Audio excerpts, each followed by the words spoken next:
Bonjour à tous et bienvenue à Catch Club. On se retrouve pour le résultat de Raw du 6 janvier 2025, le tout premier Raw sur Netflix. Et la WWE nous avait préparé un programme de dingue avec de gros matchs, notamment bien entendu Seth Rollins contre CM Punk ou encore le combat tribal. Mais on a également eu plusieurs apparitions hier soir avec The Rock, John Cena, The Undertaker ou encore Hulk Hogan. Et pour tous ceux qui étaient présents hier soir sur Twitch, on a justement vécu ce premier Raw sur Netflix ensemble de 2h à 5h du matin. Et on a tenu grâce à Holly Energy. Donc bien entendu, je tiens à remercier Holly qui sponsorise cette vidéo et qui sponsorise Catch Club depuis un peu plus d'1 an. Et pour rappel, ou pour ceux qui découvrent la chaîne, il faut savoir que Holly est une marque de boissons avec 3 gammes principales: Holly Energy, Holly Hydration et Holly Iced Tea. Et l'avantage de ces boissons, c'est qu'elles sont sans sucre ajouté, sans taurine et avec des colorants naturels. Donc c'est clairement beaucoup plus sain que les boissons que vous trouverez dans le marché. Et attention, grosse nouveauté ce mois-ci pour ceux qui veulent se faire plaisir. Holly vient de lancer une nouvelle gamme, les milkshakes Holly sont enfin disponibles. Découvrez dès maintenant les premiers milkshakes Holly au goût complètement frappé, avec 3 variétés qui sont disponibles: vanille, noisette et banane. Et pour se faire kiffer, c'est très simple, vous mélangez 300 ml de lait avec une dose pour une texture parfaitement crémeuse. Et précision très importante, les saveurs noisette, vanille et banane sont disponibles en édition limitée jusqu'à épuisement des stocks, donc profitez-en rapidement. Donc n'hésitez pas à tester, que ce soit la nouvelle gamme Holly Milkshake ou les autres gammes Holly Energy, Iced Tea et Hydration. Pour tous ceux qui veulent commander, je vous laisse mon lien affilié et mes codes promo dans la description. Et merci à tous ceux qui vont tester, merci à tous ceux qui vont commander Holly. C'est bon, vous avez commandé ? Ok, alors on peut passer au résultat du premier Raw sur Netflix. Et le show démarre avec le ring qui est entouré par des rideaux. Et vous avez une vidéo qui est projetée justement sur ces rideaux. Une vidéo sur l'histoire et les grands moments de la WWE. Et tout ce qui a mené justement à cette arrivée sur Netflix. Honnêtement, c'était une magnifique vidéo qui était très touchante. Et donc à la fin de la vidéo, vous avez une explosion. Les rideaux tombent. Et là, on retrouve The Game, Triple H dans le ring, qui nous accueille justement à ce premier Raw sur Netflix. Triple H fait son petit speech habituel. Il nous demande si on est prêt. Et derrière, vous avez The Rock, le final boss, qui fait son entrée avec sa ceinture avec le People's Championship. Et là, encore une fois, on a du Rock classique qui fait ses petites catchphrases. Et derrière, il nous dit qu'il a plusieurs personnes qu'il veut mentionner, plusieurs personnes qu'il veut reconnaître. Et là, il cite les dirigeants de Netflix, il cite les dirigeants du groupe TKO. Et à la fin, il nous dit qu'il y a une dernière personne qu'il souhaite reconnaître. Et là, il se tourne vers Cody Rhodes qui est dans la foule. Et The Rock reconnaît Cody Rhodes et il le félicite pour avoir porté la fédération sur son dos ces derniers mois. Et là, vous avez Cody Rhodes qui sourit, il est tout content le type. Et vous avez The Rock qui continue vraiment en mode totalement gentil, totalement babyface. En mode, et au fait Cody, tu passeras le bonjour à ta maman. Donc apparemment tout est oublié entre The Rock et Cody. Il y a quelques mois ils étaient en train de s'entretuer. The Rock avait littéralement fait saigner Cody sous les yeux de sa maman. Et maintenant les deux sont méga potes.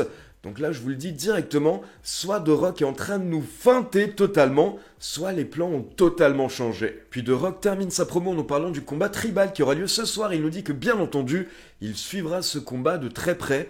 Et derrière, il sort du ring et il fait un câlin à Cody Rhodes, il lui fait même un bisou. Donc là, je vous avoue qu'hier soir, j'étais totalement sur le cul. Comme je vous l'ai dit, je ne comprends pas. Et il y a 2 solutions. Soit The Rock est en train de jouer avec nous et en train de nous feinter totalement, soit en fait, il est vraiment pas disponible lors des prochains mois. Et du coup, sa potentielle rivalité avec Cody a été abandonnée. Je ne sais pas quelle est la réponse, mais j'espère que c'est plutôt une feinte de The Rock, parce que j'avais envie de voir The Rock contre Cody, et également potentiellement The Rock contre Roman Reigns. Et donc derrière, directement, on enchaîne avec le combat tribal. On a Solo Sikoa qui fait son entrée, puis Roman Reigns qui fait son entrée accompagné par Paul Heyman, car pour rappel, c'est Paul Heyman qui va garder le Hula Fala pendant le match. Donc justement, Solo Sikoa lui remet le Hula Fala, et à la fin du match, c'est Paul Heyman qui devra remettre le Hula Fala au vainqueur. Et pour rappel, c'est un combat tribal, ce qui veut dire que tout est permis. Donc les deux catcheurs n'ont pas hésité à utiliser des armes pendant le match. Puis au bout d'environ 10 minutes, on a Roman Reigns qui réussit à porter un powerbomb à travers une table sur Solo Sikoa. Donc là, on pense que Roman Reigns va remporter le match, il l'effectue le tombé. mais d'un coup on a Tama Tonga qui sort de nulle part et qui tire l'arbitre à l'extérieur du ring, et derrière on a Jacob Fatu qui attaque Roman Reigns, il lui porte notamment un très gros DDT et son moonsault, et ensuite vous avez Solo Sikoa qui termine le travail avec un Samoan Spike, donc là on pense que c'est la fin, mais non, Roman Reigns réussit à se dégager. Donc là, vous avez Jacob Fatu qui n'est pas content, il veut s'en prendre à l'arbitre, mais Solo Sikoa calme Jacob Fatu, sauf que derrière, c'est Solo Sikoa qui attaque l'arbitre et qui lui met un Samoan Spike. Et là, vous avez la New Bloodline qui veut continuer de s'acharner sur Roman Reigns, mais heureusement, vous avez Sami Uso et Jimmy Uso qui interviennent également.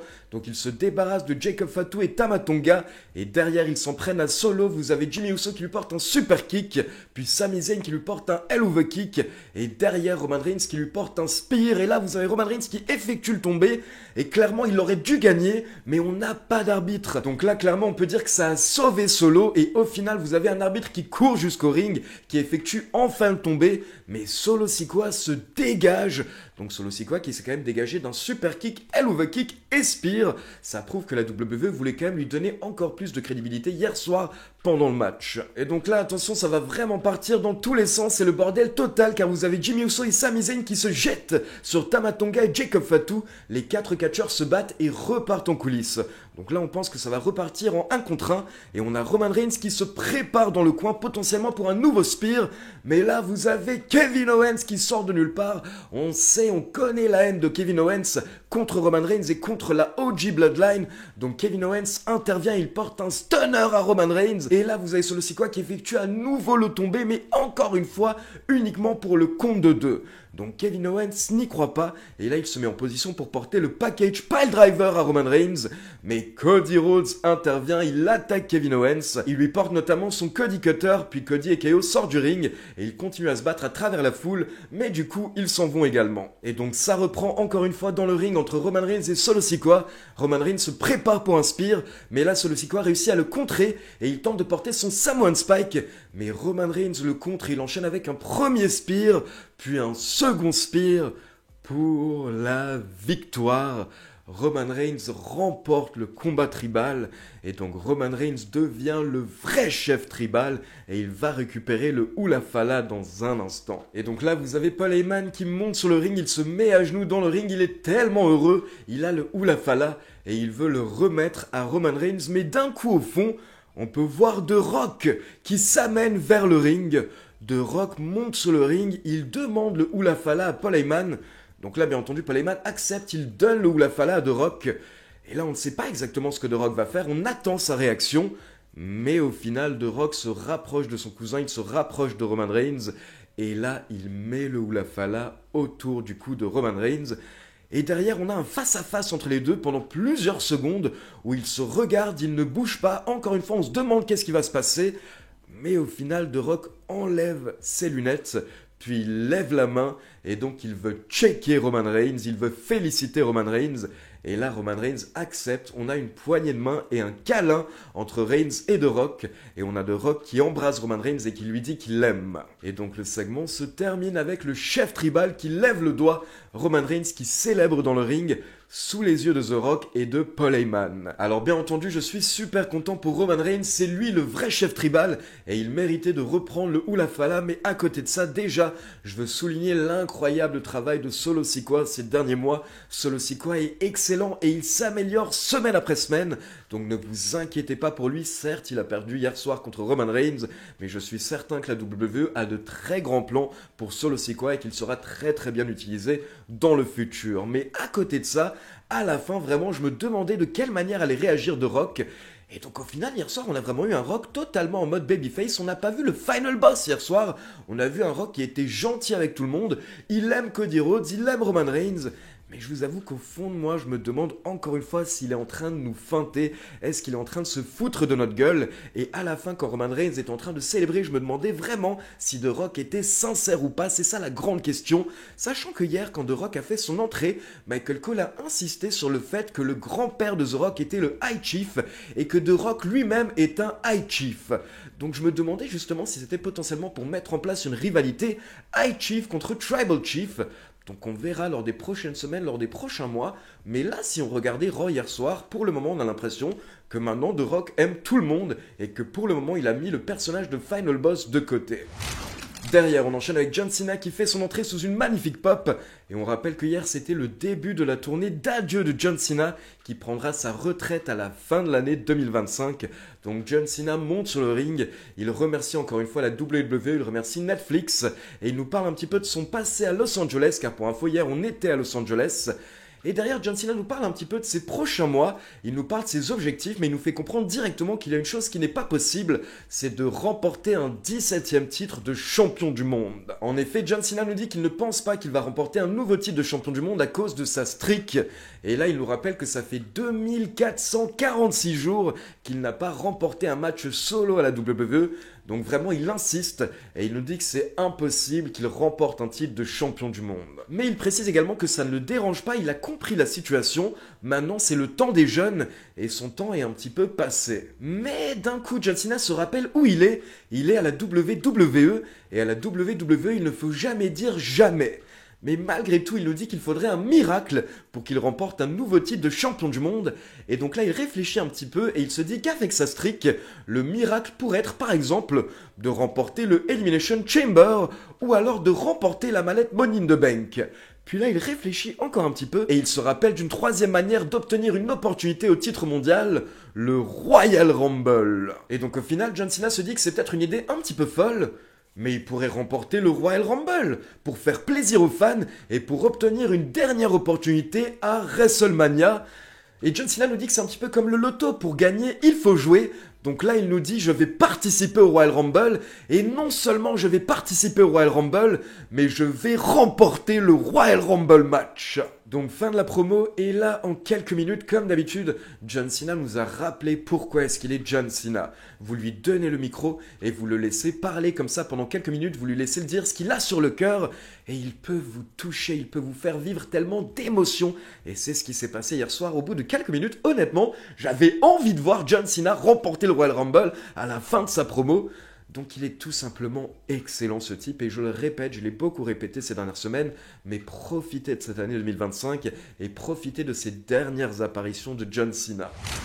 Derrière, on a la WWE qui nous montre des catcheurs, des catcheuses et des stars de la télé, de la musique, du cinéma qui étaient dans la foule hier soir pour Raw. On avait notamment Logan Paul qui était présent et pour rappel, Logan Paul fait dorénavant partie du roster de Raw.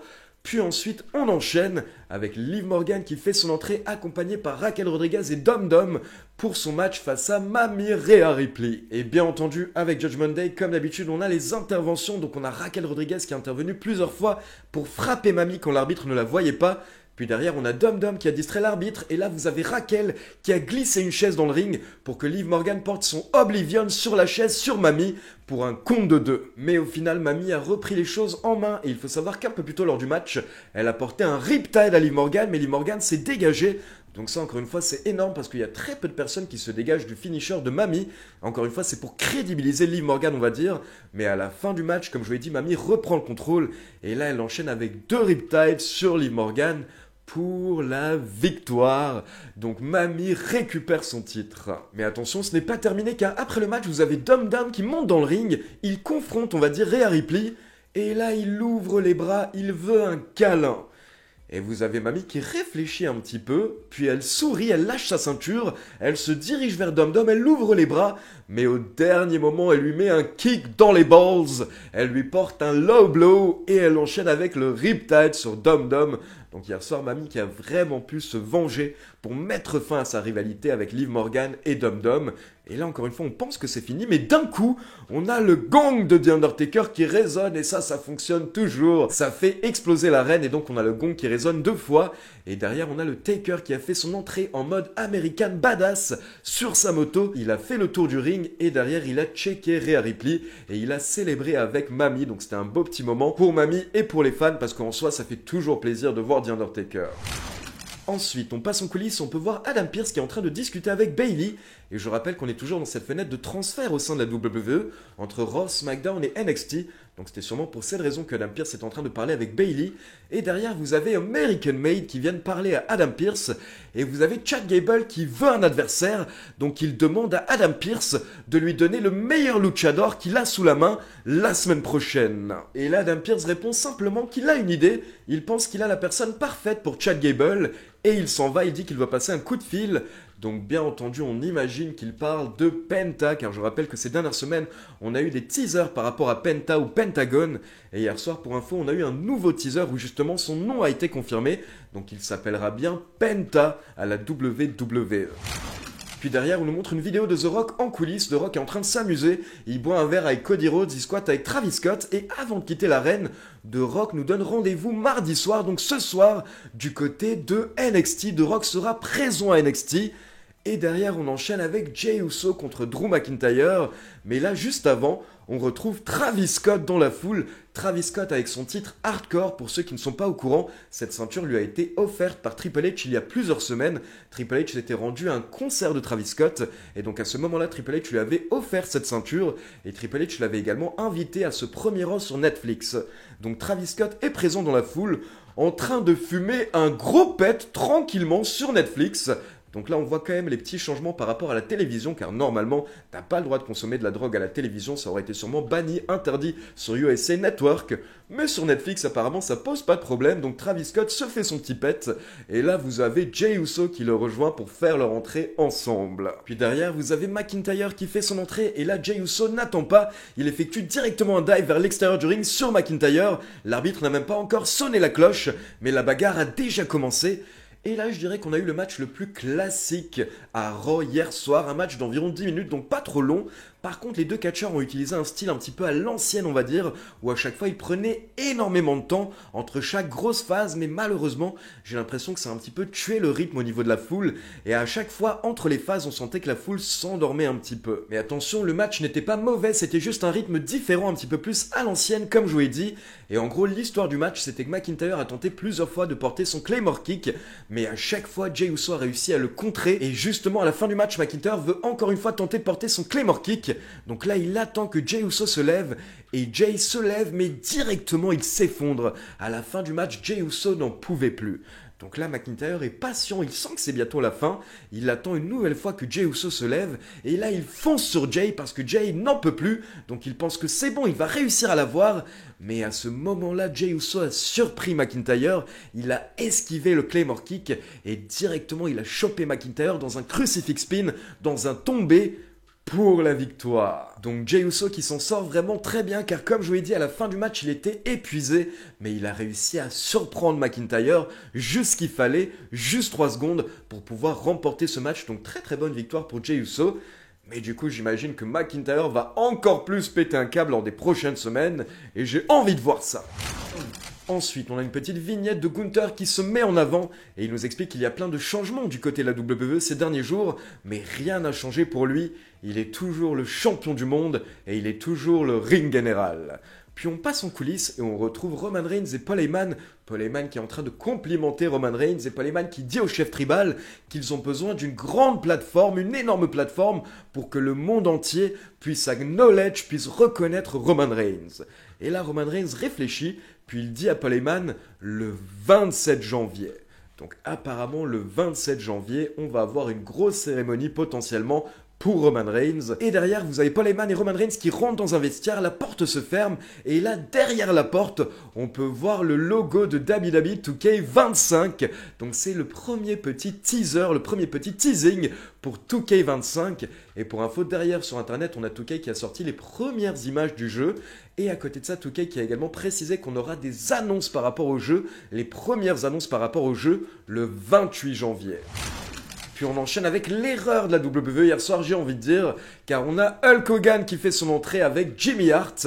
Il fait son petit speech habituel, mais là vous avez une bonne partie de la foule qui s'est retournée, on va dire, contre Hulk Hogan et qui l'a hué. Donc au final, c'était pas un beau moment, on va dire, c'était un moment inutile, parce que le but, je pense que c'était de faire kiffer les fans, mais clairement, les fans n'avaient pas envie de voir Hogan. Et pour ceux qui se posent la question, parce que j'ai beaucoup de personnes qui m'ont posé la question sur les réseaux, j'ai pas d'ailleurs envie d'en parler très longuement, mais voilà la raison pour laquelle les fans détestent Hogan, il faut comprendre, C'est tout simplement parce que Hogan a eu plusieurs dérapages racistes ces dernières années, notamment contre les personnes noires et afro-américaines. Puis là, il y a quelques mois, il a également eu un dérapage raciste contre Kamala Harris et contre les Indiens d'Amérique. Il a pris plein de photos également avec des gens qui avaient des croix gammées et plein de symboles nazis. Donc bien entendu, comme beaucoup de personnes le disent sur internet, oui, Hogan est l'un des plus grands catcheurs de tous les temps, et pour beaucoup on a grandi avec, j'en fais partie. Mais honnêtement les gars, j'ai pas envie de soutenir un raciste, donc personnellement tu peux être le plus grand catcheur que tu veux, tu peux être le plus grand acteur de cinéma que tu veux, ou le plus grand artiste que tu veux, à partir du moment où t'es raciste, moi je vais pas suivre, mais après vous faites ce que vous voulez.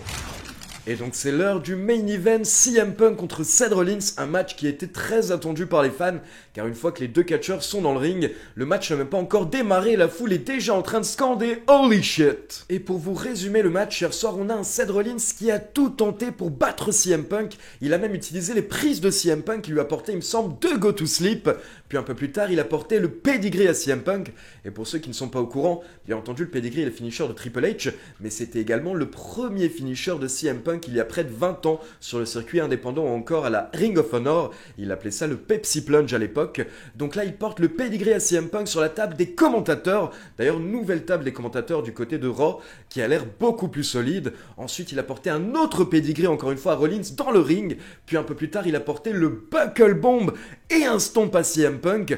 Mais à chaque fois, CM Punk s'était dégagé, sauf à la fin où vraiment il était KO. Mais là, il était trop près des cordes et donc il a pu se sauver en mettant sa jambe dans les cordes. Et donc à la fin, on avait limite un Rollins qui ne savait plus quoi faire. Donc là, il se dit qu'il faut enchaîner les combos. Il place CM Punk sur la 3e corde et il porte sa superplex. Et il veut enchaîner avec son combo Falcon Arrow. Mais là, CM Punk l'a contré, il a chopé Rollins et lui a porté un go to sleep. Et attention, Rollins n'est pas tombé à terre, il est resté debout. Il a rebondi sur les cordes et là, il est retombé naturellement sur les épaules de CM Punk. Naturellement, il s'est retrouvé sur CM Punk, donc c'était cadeau pour Punk qui a pu enchaîner avec un second go to sleep pour la victoire. Et donc forcément, après le match, on peut voir un Seth Rollins qui est dépité, ce qui me fait clairement penser que la rivalité entre les deux n'est pas terminée. Et donc on va passer à la conclusion. Je démarre directement avec une petite critique. C'est que hier soir, je trouve qu'il manquait un truc. C'était le côté un petit peu surprise ou encore le côté retour. Hier soir, ça manquait de retour. Alors, Kyle Dixon, 1, 2, 3, 4. Ah ben voilà, c'était ça mon mot de passe Netflix. Je vais appeler Ali, je vais lui dire que je peux revenir bosser. Ah ouais d'accord, comme ça. Prends même pas de nouvelles, comment tu vas, viens à la maison, on se fait une bouffe, on se fait un pot-au-feu, bon bah c'est reparti alors. C'est une nouvelle ère, c'est la Netflix era, et on a le droit à une jolie arène toute mignonne avec des jolies petites lumières toutes mignonnes et des jolis petits drones tout mignons. Un petit logo Fortnite sur le ring. J'ai plus l'habitude, excusez-moi. Après un beau discours de Triple H, fallait que The Rock ramène sa gueule, forcément c'est le patron, il doit se montrer, il nous fait un beau discours de total babyface. C'était pas le final boss lui. Et il fait un gros câlin à Cody Rhodes qui est dans le public sans sa ceinture. Oui, Cody Rhodes, ce mec qui s'est fait insulter sa grosse daronne et tabasser jusqu'au sang il y a un an par ce même Dwayne Johnson. Cody, attention, tu passes un petit peu pour un débile, soit tu t'es pris le gros flash de Will Smith dans la gueule, soit t'es le mec le moins rancunier du monde, c'est dingue. Ouais non mais je comprends Dwayne, sans rancune, quand tu m'as tabassé il y a un an devant mon tourbus, j'avais dû sûrement avoir une seule journée de boulot, c'est normal, ça arrive à tout le monde. Allez viens, je t'invite à la maison, on va bouffer les restes de Noël, il doit avoir 2-3 coquilles Saint-Jacques qui traînent au congèle. Tribal Combat entre Solo Sikoa et Roman Reigns, ça a mis du temps à démarrer, mais c'était un très bon match. Plein d'overbooking, j'avais l'impression d'être à WrestleMania 40, des rêve bumps, des interventions, des near fall, un classique match de Roman Reigns au final. D'ailleurs c'est lui qui remporte ce combat, fallait faire gagner un babyface, un feel good moment. J'espère que ce sera pas ça toute la soirée par contre. Mais bon, on a eu un bel opener, c'était très cool. En parlant de babyface, John Cena débarque sur le ring avec un t-shirt bleu chiotte, ça y est, c'est le début de sa tournée d'adieu 2025. Il nous dit qu'il va remporter le Royal Rumble, mais oui, pourquoi pas, on est en 2008 après tout. Faisons ça, John. En tout cas, il n'a pas été interrompu, pas de confrontation, pas de Logan Paul, mais ce n'est que le début. C'est l'heure du pas Last Woman Standing match entre Liv Morgan et Rhea Ripley. La stipulation a disparu aussi vite que mes rendez-vous Tinder quand elle me voit en vrai. Et qu'est-ce que j'avais dit il y a quelques semaines pour les petits loulous qui me suivent sur TikTok? Rhea Ripley reprendra son titre lors du premier Raw sur Netflix, vous l'aurez vu ici en premier. Voilà, prends ça Nostradamus, c'est moi qui prédis l'avenir maintenant. D'ailleurs, n'hésitez pas à me follow sur TikTok, @lepierreluc. Pardon, enfin, on nous débarrasse de l'horrible règne de Liv Morgan. Je crois que c'était le pire règne de championne depuis Nikki Bella. Merci pour les travaux Liv Morgan, mais mamie est toujours au-dessus de tout, sauf au-dessus de moi malheureusement. Ah oui, et après le match, l'Undertaker est venu faire un petit tour de moto dans l'arène. Alors soit il commence à devenir sénile, soit son Waze lui a carrément donné un mauvais chemin. En tout cas c'est bon, on a été content de victoire de Babyface, faisons gagner un méchant maintenant pour équilibrer un petit peu les choses. Jey Uso remporte son combat face à Drew McIntyre. En fait c'est une soirée feel good, vous voulez pas du tout entendre la foule huer? Qu'est-ce que c'est que ça? Ah mais c'est Hulk Hogan qui se fait huer dans toute l'arène, qu'est-ce qu'il devient? Mais non, il est venu déchirer son t-shirt, nous parler d'une marque de bière ou je sais pas quoi. Un autre papy qui lui aurait dû également se contenter de faire de la moto. Toujours sous les huées des fans, il nous fait quand même un discours cohérent, ça va, il cite Netflix, j'avais peur qu'il cite Prime Video ou une autre plateforme. On sait jamais avec lui, en tout cas c'était bien gênant. Il repart avec son t-shirt en dessous des couilles. Pauvre Jimmy Hart qui n'avait rien demandé, on passe à autre chose. Excellent combat de fin entre Seth Rollins et CM Punk. Encore une fois, c'est CM Punk qui gagne à 2 doigts de se transformer en Super Cena. Punk wins, lol. J'espère en tout cas que la rivalité continuera et que Seth Rollins remportera cette rivalité, sinon on verra les hypocrites qui continueront à soutenir Punk. C'était un très bon épisode de Monday Night Raw, l'événement avait quelque chose d'historique, mais j'ai un peu l'impression qu'on s'est trop hypé pour le bordel. Il y avait beaucoup de star power, mais aussi pas mal d'incohérences. Coucou The Rock qui passe du final boss au final bisounours. La qualité des matchs était au rendez-vous, après voilà, étant donné que j'avais énormément d'attentes, je ne peux pas mettre plus qu'un 7 sur 10. On n'a pas réellement été surpris, c'était un booking assez facile, mais en même temps c'était un show qui a dû être regardé par énormément de mecs qui n'y connaissent rien, donc fallait leur donner envie de continuer à regarder et de voir la suite. Quant à moi, je suis très heureux de vous retrouver et de revenir chez Ali. Vous m'avez manqué ces derniers jours, j'ai lu tous vos commentaires à mon égard et sachez que ça m'a fait très plaisir, merci beaucoup. Et je fais quand même un petit coucou à ceux qui pourront toujours pas me saquer. Vous connaissez la chanson, merci à tous, à la prochaine, merci Ali et vive le catch. Bon bah écoutez, au final je suis content, c'est bon, on a eu notre retour surprise. Et bien entendu, re-bienvenue à Pierre, à Catch Club, ça me fait tellement plaisir de pouvoir l'accueillir dans les reviews de Raw et de SmackDown. Et donc, par rapport à la conclusion, déjà j'ai vraiment apprécié le combat tribal. Alors oui, il y avait un petit peu d'overbooking, beaucoup d'interventions, mais c'est ce qu'on veut dans les combats tribal et je trouve que ça s'est vraiment bien passé. Et comme je vous l'ai dit, je me demande vraiment ce qui se passe avec The Rock. Hier soir, The Rock était trop gentil. Comme l'a dit Pierre, c'était un bisounours hier soir, The Rock. Il a fait des bisous à tout le monde, à Roman Reigns, à Cody Rhodes. Alors que moi, j'avais envie de le voir feuder avec Roman Reigns et Cody Rhodes. Donc je me demande vraiment, comme je vous l'ai dit en début de vidéo, est-ce qu'il est en train de nous feinter? Et j'espère de tout cœur qu'il est en train de nous feinter parce qu'il y avait quelque chose à faire avec ce personnage de Final Boss. Et donc le premier match de la soirée était vraiment excellent. Et j'ai trouvé que le main event était vraiment excellent également. Par contre, j'ai eu un petit peu plus de mal avec le milieu du show. Et je dirais que Mami contre Liv Morgan, ça allait, même si la foule était un petit peu morte au début du match. Mais par contre, pendant Jey Uso contre Drew McIntyre, vraiment, je trouve qu'on a senti que la foule était totalement morte par moment et que les deux catcheurs perdaient un petit peu la foule entre les grosses phases. Et puis par rapport au main event, j'ai l'impression que la WWE a vraiment voulu nous raconter quelque chose, c'est-à-dire en fait l'histoire de la vie de Rollins pendant le match. Car Rollins, son histoire, c'est qu'il a toujours dû se battre, il a toujours dû tout donner, et parfois ça ne suffisait même pas. Et c'est ce qui s'est passé hier soir, il a tout donné, il a tout tenté, comme je vous l'ai dit, 2 go to sleep, 2 pedigree, le buckle bomb, le stomp, et ça n'a pas suffi pour battre CM Punk, alors que CM Punk justement c'est l'inverse. CM Punk parfois on lui donne tout sur un plateau, et c'est ce qui s'est passé également lors du match hier soir. À la fin il réussit à porter ce go to sleep qui le sauve, et là par miracle, Seth Rollins rebondit et il retombe sur ses épaules. Donc CM Punk qui a énormément de chance, on lui donne tout comme dans sa vie, et il peut enchaîner avec un second go to sleep pour la victoire.